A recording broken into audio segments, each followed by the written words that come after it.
Hey guys, Alex here. I want to talk about my ACT scores, my GPA, my AP classes and scores, my extracurriculars, and general things that I think helped me get into Stanford. Additionally, before we begin, if you have any questions throughout the course of the whole video, please leave them in the comments below and I will get to them. Now let's get straight into the video and I'll talk about how I applied. Most students watching this are likely going to apply to Stanford through the Common App, but I applied to Stanford through QuestBridge, which is an organization that's dedicated to connecting low-income students with the top colleges in the United States. For those interested, I will be making a separate video talking about the QuestBridge process and some advice that I can give you. Now let's talk about the things that you're interested in knowing, starting with my GPA and my AP classes. First of all, I go to a public high school in Iowa, and I also went to a magnet school where I took about 16 AP classes. Going grade by grade, starting with freshman year, I took AP Computer Science Principles and AP Human Geography. Now, freshman year was not that tough. I took the standard math, science, and English classes offered at my school, so this year meant that it was quite simple to get a 5 and a 5 on those exams. For the 10th grade, I really didn't amp it that much. I did Computer Science A, and then I did US History, and then AP Chem. AP Chem and US History are particularly difficult in terms of like the workload that I had to do in the individual classes, and then the exams are pretty hard, so it was definitely a harder year in terms of studying. Score-wise, I ended up with a 4 in AP Chem, a 5 in US History, and 5 in AP Computer Science A. Now, last year, my junior year, I took a total of 5 AP classes. I took Calculus AB and then Physics 1. I did AP Seminar, I did AP Lang, and then I did European History. This was definitely the tougher of all of my years in high school so far, just because I had to study for 5 total exams. But then a pandemic hit. With the pandemic, as most of you probably know, it meant that the exams would be shortened to about 1-hour exams for each class, so all of the multiple choice questions were just thrown out and they were only free response questions for practically every exam. This meant that all the exams got significantly easier because I didn't have to study as much as I had in previous years. That being said, AP Physics 1 did let me down. I got a 5 on AP Calculus, a 4 on AP Physics, a 5 on AP Seminar, 5 on European History, and a 5 on AP Lang. This year, for my senior year, I'm doing AP Calculus BC, AP Physics C Mechanics, AP Lit, AP Stat, and AP French. Okay, that was probably a lot thrown at you at once, so I want to add a little bit of context when it comes to analyzing the amount of classes I took and the AP scores I got. An important thing to consider is that with a large public school district where I went, taking that many AP classes is kind of normal. It isn't anything particularly special, but like in a smaller community with like a much smaller school, taking less AP classes may be the norm. You should know that taking less AP classes won't particularly hurt you unless you're going to a district that offers a lot of them. So if some classes, like let's say AP Physics C Mechanics, are not available at your high school, schools like Stanford won't particularly punish you for that, because what they're looking to see is that you're challenging yourself with the classes that are available. So definitely challenge yourself academically. And looking back, I don't really regret taking any of the classes that I ended up taking. Even with like history, which isn't my favorite subject at all, the classes were fun and the teachers were great.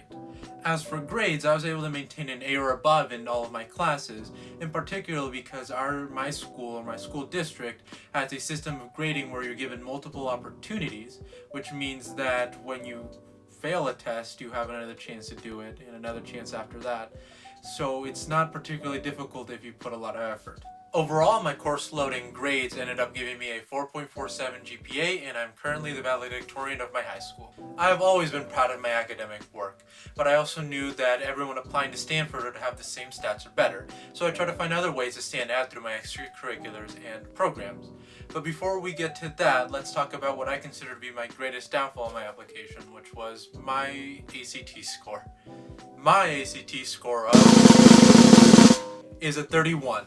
Which is nothing special, especially by Stanford standards. For reference, Stanford's average is a 34, so I definitely did not do that great, but I think my AP scores helped balance that out. Also, a slight rant, I dislike how a 4-hour exam on one day can decide if a student will be successful in college or not. I understand that schools want a way to differentiate students, and having a number is a great way of achieving that. However, some students aren't that great at taking standardized tests like the ACT or SAT, and I'm one of them.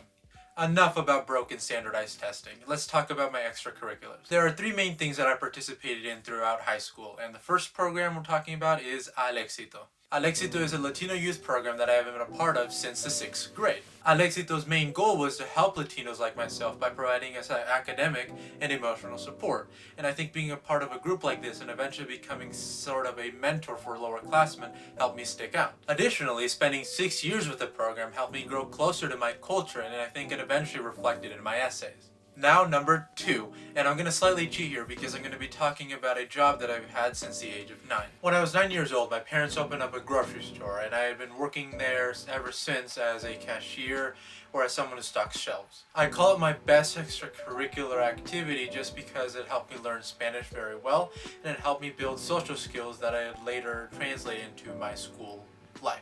I also think it benefited me a lot to include that in my application. So if your parents own a business or you work at a family business, definitely talk about how that's impacted you personally, culturally, or however you want to go about it. Now, the third and final thing that I did throughout my time in high school was a program or club called Academic Decathlon.